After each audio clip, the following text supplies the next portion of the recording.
Cook with me! Hi guys, it's me Dailin and welcome back to my Facebook channel. Ngayon, samahan niyo ako sa isang adventure mula sa hardin hanggang sa kusina. Aani tayo ng sariwang talong at lulutuin natin ang isa sa mga paboritong ulam, ang tortang talong. Narito tayo ngayon sa ating munting talungan. Tingnan ninyo ang kung gaano kasigla ang ating mga halaman. Ngayon, pipili tayo ng mga talong na handa ng anihin.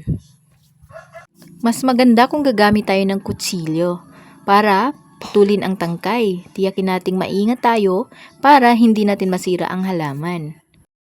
At may bumisita ngang bubuyog dito sa hardin natin.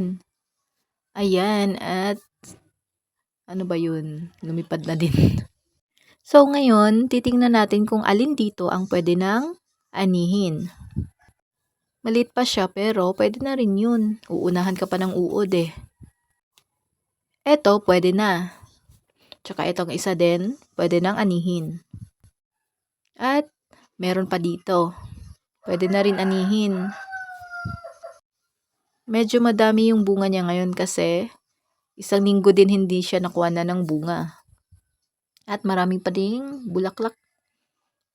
Bubunga pa ng bubunga yan. So tara, kuha tayo. Aani na tayo ng talong. Wow, tingnan niyo ang ating na-harvest. Sariwang-sariwa at handa ng lutuin.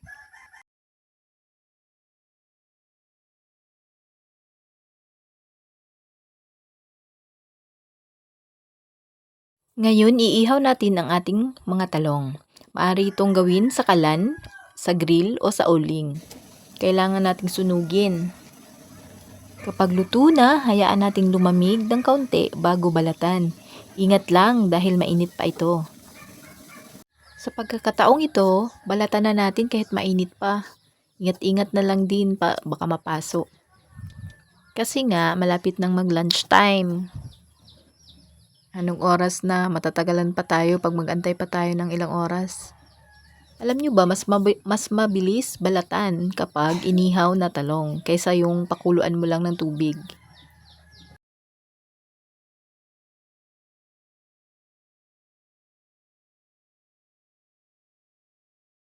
Pagkatapos balatan, didikdikin natin ang talong gamit ang tinidor. Huwag masyadong durugin. Dapat may mga buo-buo pa rin. 2 itlog pala ang hinalo ko dito. Kailangan lang nating batihin para mag-corporate naman yung itlog sa 5 talong na nandyan. Lagyan ng konting pampalasa. Mainit ang mantika, ibuhos natin ang pinaghalong talong sa kawali. Siguraduhin pantay ang kapal nito. Prituhin natin ang torta hanggang maging golden brown ang magkabilang side.